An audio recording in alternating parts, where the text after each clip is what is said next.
Hi, this is Robin Heppel from funeralfutureswebsites.com, and today I want to share with you the best practices for using tags for your obits. Now you might ask, what are tags? And what I'm referring to here are post tags inside your WordPress installation. And these refer to microcategories for your website or blog, and they're similar to including index entries for a page. And then what happens is that posts with similar tags are linked together when a user clicks on one of these tags, or they can also be found in the search engines. And that's what we're going to key on today. Because over time, as you mark your obits with these tags, there will be an index or library of these tags built up on your website. And the more instances of these tags, the more Google will assume that you are an authority on that topic. So when you're creating these tags, you want to ask yourself, will this tag be used in the future? Because there's no point in creating a tag if there's only going to be one instance for that tag. So good tags would be clergy names, nearby towns, including your own town, the church or the chapel where the service is going to be held, the name of the cemetery, local groups or organizations that the deceased belong to, and charities, so where the donations are going to be made. Again, I really need to stress that these need to be uniform so that when you're, say for the clergy's name, that you don't say the Reverend Dr. Mark Robinson, and then the next time you use it, Pastor Mark Robinson, and then the next time you use it, Reverend Robinson. You want to make sure that it's always the same, or else you're really going to lose the benefit of having the use of tags. Now, so some tags that really aren't as valuable, and here I've got them listed as bad tags, but really you don't need to use the deceased name as a tag. Also, if you're going to put a city down of where the person was either born or resided or died, it's more important if they're nearby towns, that those towns that you can market. But if they're cities or towns that are not in your market, then don't bother. You can use, if you don't need to use the funeral home name itself, but if you have different chapels, you could use the chapels. So at McCall Brothers, there's the McCall Brothers Floral Chapel and the McCall Brothers Family Chapel. So that would be fine to use either one of those as tags, but to use McCall Brothers Funeral Directors Limited as a tag isn't really necessary, because your website's going to rank very well for that. Also, too, you don't need to have the place or the facility of death. So if it's the local hospital, things like that, it's not really necessary to have those tags in there. And also, too, the families may not want to see that either. Also, too, I've seen people's addresses listed as a tag, and or the place of death as an actual street address. Again, if it's only going to be one or two instances over the course of a year or a number of years, it's not really necessary to have in there. So here are some of the best practices. Again, uniformity is the key. So we want to make sure that those tags are the same all the time. Now, remember that tags are case sensitive. So make a policy within your funeral home whether you're going to use uppercase or lowercase for all your tags, and stick to it. I would recommend using what they call title case. So for the first word to be capitalized, especially if you're using this for the clergy or the celebrant, also for the name of a chapel or a church or a cemetery.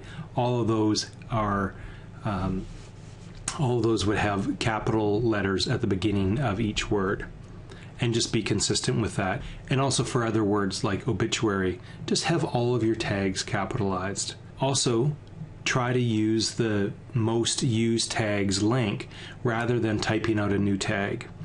This is where you're going to get some duplication and again, if it's if you start to duplicate tags, say ones for here, if we're looking at McCall's, and you have just Victoria by itself, and then there's another tag that's Victoria BC, and then another tag that's just BC itself, well, you're kind of losing the benefit there. They should all be one. And for a city and state, or city and province, I would use Victoria space BC. We can't put the comma in there, but I would use Victoria space BC, or city space state, or city space province. And if you are going to type out the tag, start typing it out slowly and it will auto-populate for you. So now we're going to jump over and take a quick look of adding tags to your obituary. So here we are inside of the new post for where you would put in the obituary, and you're going to put in the deceased name here. You're going to type out or paste in the obituary content here. You can add image if you need to, but we're going to scroll down here. Now you're going to check off obituaries, and then here is where you're going to start adding the tags. So you can type them out here, but you can always just drop this down, and if there's ones that are common, you can add them. So here we'd add the McCall Bros Floral Chapel. If we scroll down, we can see that there's some inconsistencies here. So as I said, we could go with Victoria BC. Here's some inconsistency as well. So I would recommend that we use obituary. And as you've probably noticed, the more popular the tag, the bigger it is. And then Royal Oak Burial Park. Now you can also add if there was a charity, or if someone was a member maybe of the Uplands Golf Club, that could be added in there. So you can see though that we're not going to add the person's name, or we don't want to add an address. We just want to have what the different things are for the deceased. Now, one thing too, maybe we should have the minister's name, and we want this to be consistent. So if we have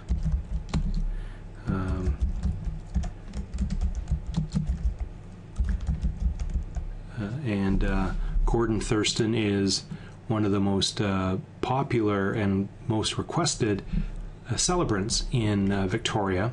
So the more that you use that tag just spelled out exactly the way it is, then over time your website's going to rank well for that name. Now it may, his website's probably going to rank #1, but maybe #2, #3, or #4. Here's your funeral home website with a complete listing for his name, and then people could actually link to all of the obituaries that he performed at. So it is, you're just doing a service, you're indexing your posts, but in the bigger picture, that's how you're going to benefit from it, and you're going to be seen as the authority for these various topics. So I just wanted to provide this refresher for you on how to properly tag your obituary notices. And let me know if you have any questions on this topic, or if you have another topic to suggest. Now, if you're not a Funeral Futurist websites client and you want to get more calls, make sure you talk to me about funeral home websites, also social media like Facebook, Twitter, and YouTube, internet marketing and pay-per-click, and also just bringing your strategy and marketing together. If you want to download my free worksheets, go to funeralfuturisttips.com. This is Robin Heppel.